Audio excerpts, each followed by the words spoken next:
Welcome to the Voices for Voices TV show and podcast. I am your host, founder, and executive director of Voices for Voices, Justin Allen Hayes. Thank you for joining us today. We are very grateful for you watching, listening, reading our transcript to this episode and the other 140 plus episodes that we have on all the video platforms and audio platforms. Again, if you can like, share, comment, that'll help us reach the goal that we've set to help 3 billion people over the course of my lifetime and beyond.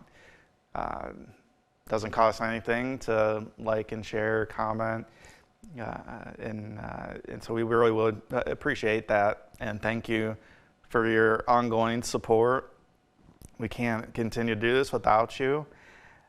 So this episode is part 2 of the state of higher education and mental health. So it's a continuation from last week's episode. And so I was kind of talking a little bit about the intricacies of teaching, working with faculty and staff and students and big publishing or organizations, companies, and how I was running into some roadblocks. And so let's think of another thing. So I'm saying, close your eyes. Think about you being a teacher, and you have an assignment that's due. An assignment is turned in to you, and so as you're grading, you're going through. You see one paper, and then out of the rest of the students, you see another paper like this. I think I've heard or read something very similar. And so as you're kind of going through things, you find that 2 papers, 2 different students, exactly the same, verbatim, punctuation the exact same, only thing changed is the name on it. And so you start to think like, oh, well, this is obviously plagiarism. So it doesn't take an advanced degree to figure that out.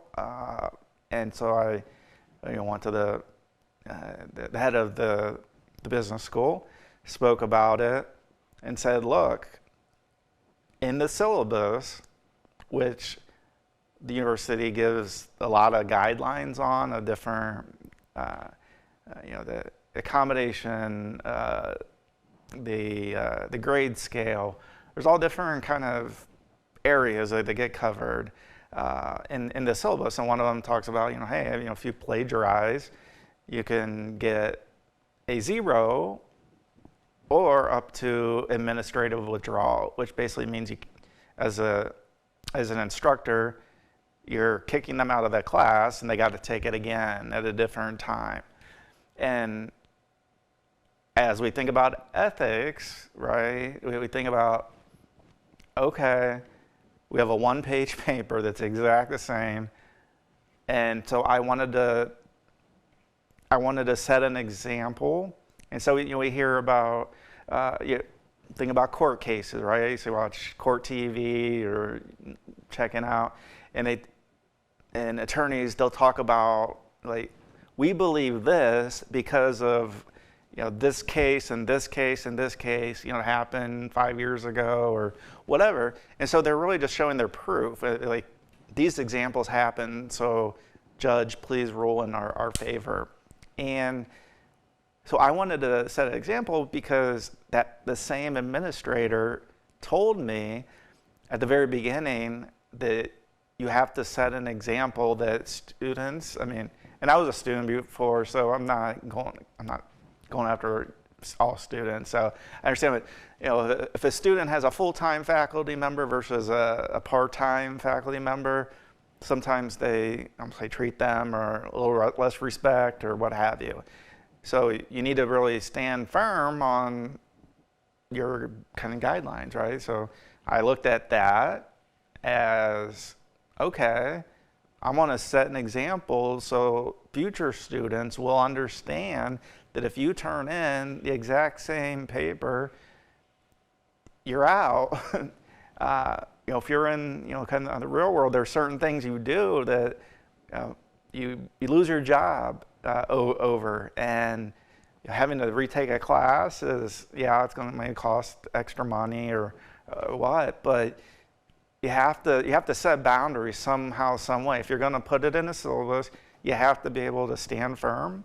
And so met with the administration and saw the papers, brought the 2 students in. We spoke about it. We did one at a time to get their stories, and they said, "Oh no, I didn't. We worked on it together, but we didn't do it. It wasn't exactly the same." And so we put them in front of each other and said, "Can you identify, other than the names on these papers, can you find something that's different punctuation, different word, what have you?" And they weren't able to. And I wanted to, because the students were still denying it, right? So as a student, I would think if I was in their shoes, I'm like, oh crap, I got caught, I shouldn't have did it. And so in my mind was, if the students come in and they admit it and say, yeah, you know what, I screwed up and I shouldn't have done it. But they didn't do that. They both stood firm, said I don't know, like I didn't copy from their paper. It's like, yeah, you kind of did, and it's plain as day. And so I wanted to administratively withdraw these students to set an example for, lay that foundation for me as a part-time instructor of saying, look, you're not going to do this in my class. And administration said, nope, you can't do that. You can give them a 0 on that assignment, but you can't do that. And I said, why do we have this in the syllabus? Why do we have this clause? These sentences we talk about up to withdrawal. Well, it's, it's in not outrageous, but it's in examples where it's obvious. And I said, well, it's pretty obvious. We both looked at the same paper before we even brought the students in. So we both kind of agreed, and we even went into the electronic file, and we saw that the file, so you go, go into properties and say who worked on it last, and we were able to match up. It was like, oh yeah, you worked on this for 30 seconds or a minute, and it was originally created by this person. And so, given the benefit of the doubt, and so I didn't get the backing. And so that's kind of like being, in the real world, right? And you notice something, you bring it up, and your boss, your manager, your colleague, they don't back you up. They're just like, oh, just forget about it, just move on. It's like, no, ethically, that's just not right. To do that. So that was one of the first kind of run-ins where I tried to test. I don't say try to test, but I tried to stand firm on something that I was able to go, look, I even had them all sign a waiver saying I've read, this syllabus and name and date. So I even had that. I'm like, you signed this, you signed this. We had all, forensically, you'd hear, we had everything. And I was able to get a 0. Like, okay. Well, one of the reasons I was given was, well, they're an athlete, and they won't be eligible for the season or for a period of time. And it's like, that's not my fault as an instructor, is it? That 2 students, they had to know, because it's exactly the same. They did that, so they didn't follow the rules, and we're saying that we could do this. This is standard wording that all classes, all syllabi need to have in. So that kind of made me take a step back, right? So I talked about last episode about big publishing and not being able to sell my book, which again I would argue that there's more actionable things in my book than many of the textbooks that I've seen. And and while we need to learn the terms, right? We need to learn, what the 4 Ps of marketing are, and go do some case studies and presentations and all that. But we should also be learning, hey, if I have an opportunity for an internship this semester or this quarter, something that could help me, why wouldn't I utilize that? So some students were telling me, like, yeah, and I came in the class after I was told I couldn't do it, and said, yeah, apparently, I'm not allowed to do this, because they were, more students came in and they wanted to buy the book because they were finding that it was helpful, it was easy, it was short, didn't take a lot of time to read, had actionable items in there, and they said, why can't I do it? And they said, oh well, here's what happened, and I can't. They're like, well, why wouldn't you be able to do that? It's helping, giving us, some thoughts for, what's to come, which is, right? We go to school to learn and to be ready for the workforce is where we're at. So that was interesting when, some of the students, said, well, can I still buy it and get the extra, for extra credit? And even if not for extra credit, can I still buy it? So I was like, yeah, if you go to Amazon, you can get it there. And so that was, kind of that first thing that was happening, hit the rock bottom mentally, and kind of hit, say, like a little bit of my ego, but more of, you go through class, you go through ethics, you go through things, and like you're trying to help. Like my intentions were to help, wasn't to get rich. Like I said, how many books I had to sell to each one get $3. So divide a million divided by 3, and that's how many books I'd have to sell to make $1 million. We think about things like that. And then so the integrity part was coming into play with, well, we can't administratively withdraw them. We don't want to lose them. Because enrollment's down. It's down across the board. Education, because some parents and some students are finding, what? Like, I don't need a degree to do, to be an influencer, or to whatever those things that they want to do. Maybe they would want to go to trade school, right? And why are the trades important? Well, let's say we're wrapping up summertime, and in Ohio, if it reaches, say, 90 degrees or even in the 80s, and you have air conditioning, the air conditioner goes out. Do you want to be in your house with that temperature and outside? No, you want to have that fixed so you can, again, be more comfortable. And so trades are very much in demand, and that's a path some individuals are taking, and others are taking 100% online. The University of Phoenixes of the world that have been, they've been there, and they're continuing just to grow. Like, yeah, I could just do this at home. And COVID really made that like, oh, well, if I'm going to be home anyways for my class, like I'm just going to transfer from here to there because I can save some money, and I don't have to drive to class. I don't have to pay for room and board, whatever those reasons are. So those are some of the things, at this point, as the story's building, that I'm working through. Integrity, trying to help. I didn't have greed on my mind. And the next class, after those 2 students had plagiarized, a student in that class had dropped the class, and so they were retaking the class the next semester. So I recognized the student, turned in a paper, and I was like, somebody did this. It happened to be on Gojo. I just remember that because there's a local company. And I read it, and I'm like, this sounds familiar. I think there was a student last class that wrote something similar. So that's what I did. I try to ask students to do a different company for those very reasons. I don't want 20 papers on Apple or 20 on Lululemon or what have you.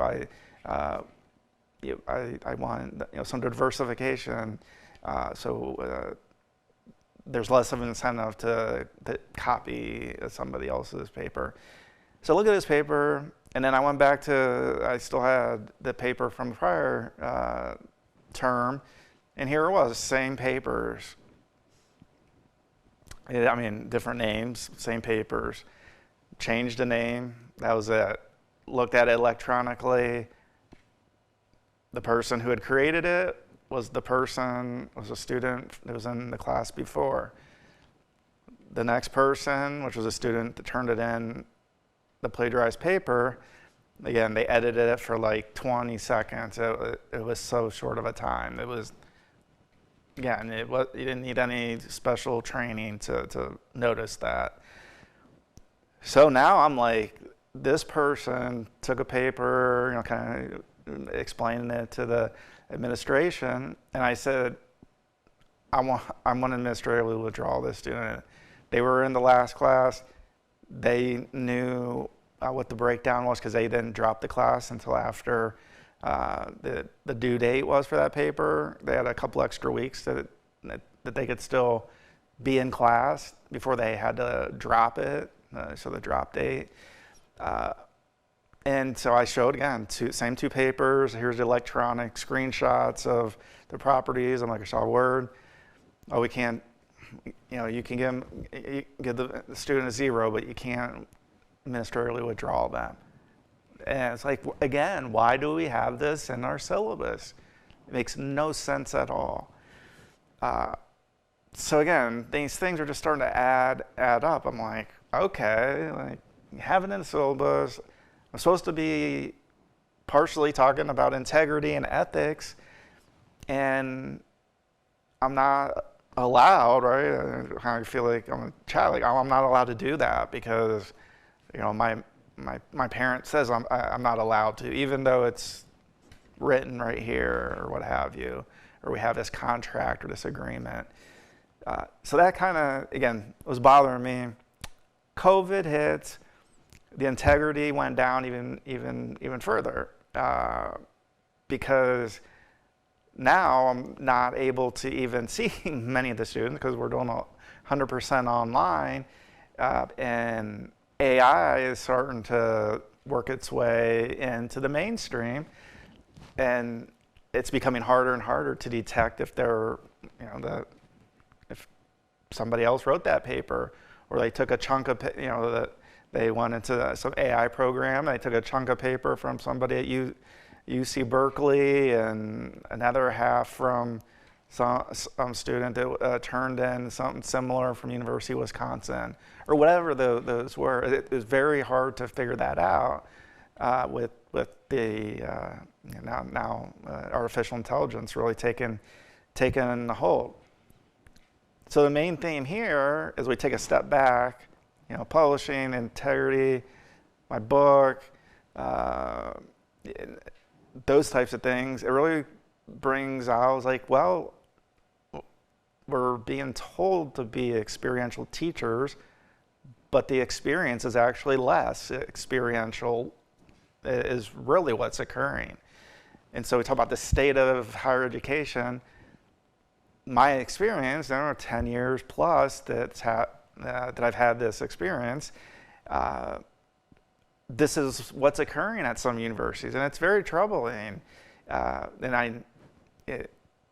I know that there are some in higher administrative positions don't agree with taking the less experiential learning and teaching out, because I personally have had conversations and I've been told, go ahead, talk about keep talking about mental health too.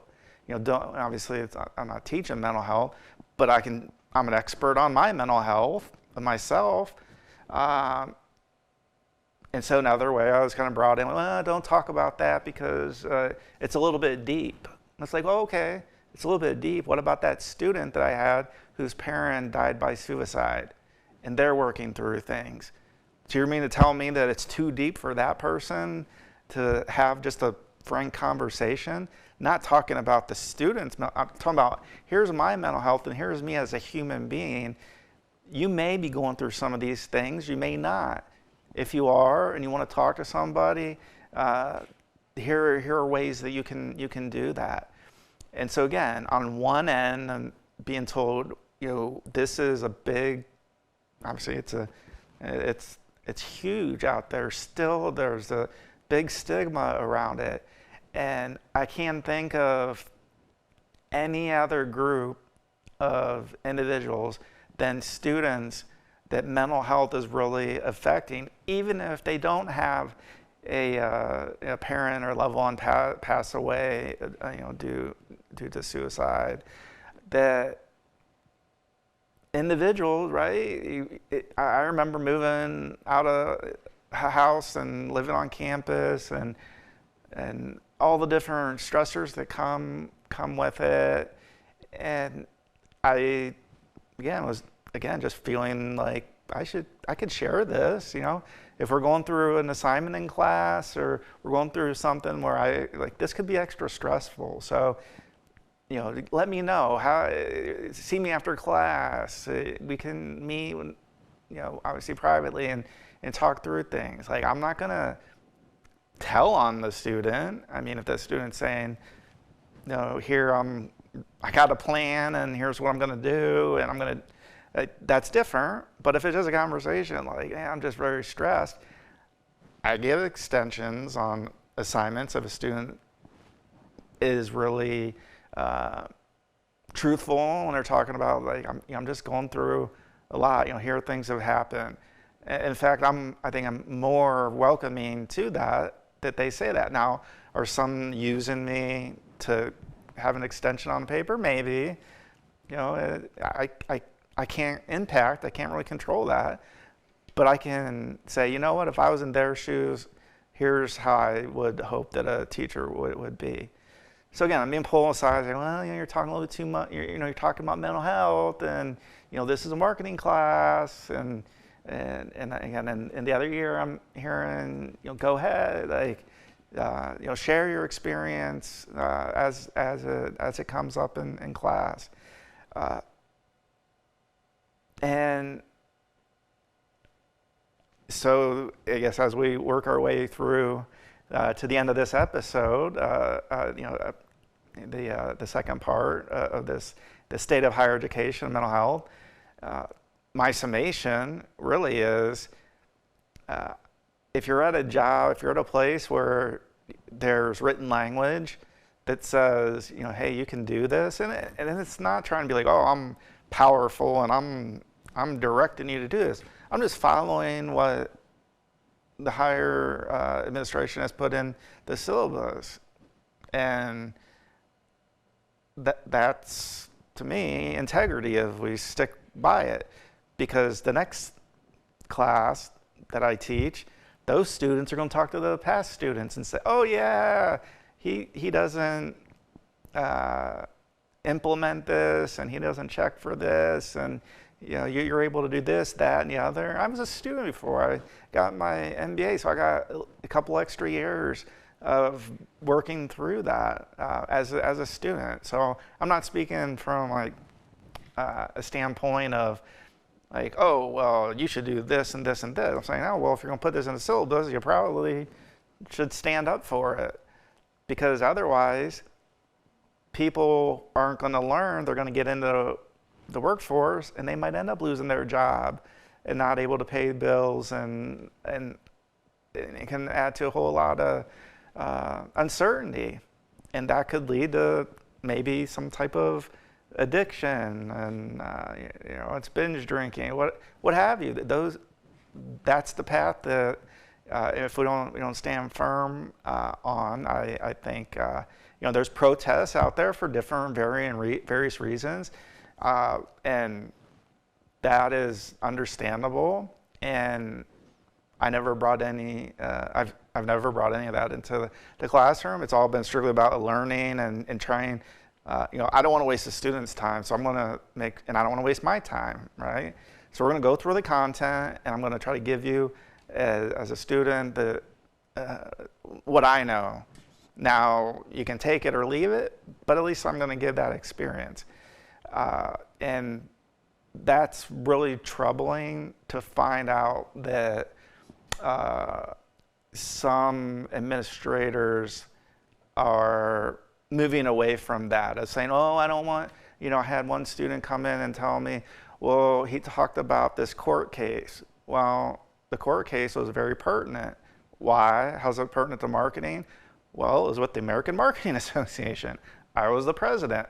A past president embezzled and was charged with grand theft of taking over $10,000 from the checking account. So it's relevant because I didn't want to be in that position, but I was in that position and I had to make a decision. It was hard to file a police report and go through the criminal justice system or not. And so I brought that up in class, and the student said, oh, he mentioned their name. I say, well, it was all public information. Just because the person's name is not Donald Trump doesn't mean that the information is not public. The information is 100% public that I shared. And in fact, I stood firm on being a founder of Voices for Voices of second chances. I've been given second chances. And so that individual who we did go through the criminal justice process, they did have penalties that they had to work through. But there's now a way for certain crimes for the record to be expunged, meaning that if they apply for a job, that they won't have to say that they were convicted of, grand theft. And so that was the part I was ending on as I was going through that experience, that story, is saying, look, at the given time that we had to make a decision.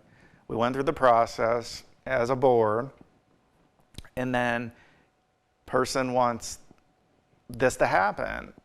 And so for me, again, it comes back to integrity. If I'm going to lead an organization, if I'm going to talk to you and speak to you and give you my experience and share with you, I have to say that old saying, like, you got to keep it real.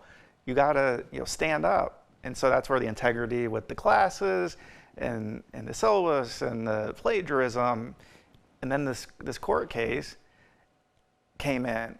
And so I brought that into the classroom because at some point, one or more of those students are going to potentially be part of a nonprofit, and they might be on a board sometime, and they may find themselves in the same position.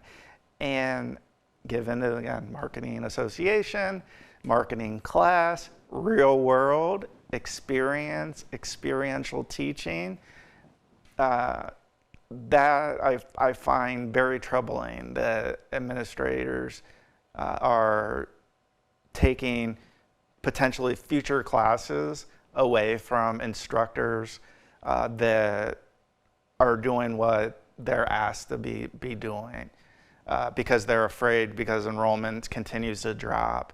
And for, again, going to the trades, going to community college, online, what have you. And so we don't want to rub anybody the wrong way. They're an athlete, and we can't have this person ineligible.